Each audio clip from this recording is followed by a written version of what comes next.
जय जगन्नाथ सांग मैंने आम घर को आसूँ गोटे बहुत बड़ फंक्शन जो कि मु बहुत दिन बिजी थी आ बहुत दिन अपेक्षा भी करी।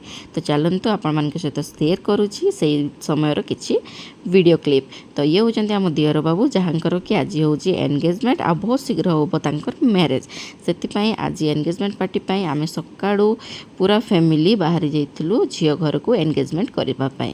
आ खरा जो रकम होता समस्ते गरम रे पूरा भिजी जाइलु।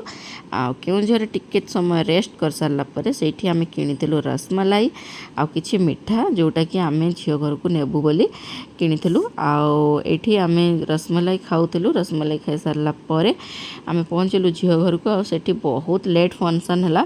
फंक्शन हो सारा पर है रिंग सेरेमनी। आठी मु झील जहाँ जिनस निता से सब जिनस झील को पिंधेली। पिंधे सारा पर एनगेजमेंट है। आ झील फेस एवं रिविल हेब ना जिते बाहागर हम से रिविल हम। आपण मैंने बिल्कुल टेंशन नियंतुनी मु सब वीडियो क्लिप रखी जोटा कि धीरे धीरे आपण मान सहित निश्चित भाव में शेयर करी। वीडियो को बहुत सारा भल पाइबा दिंतु। आ नुआ दंपति को आशीर्वाद देवा बिल्कुल भूलें। रहिले जय जगन्नाथ।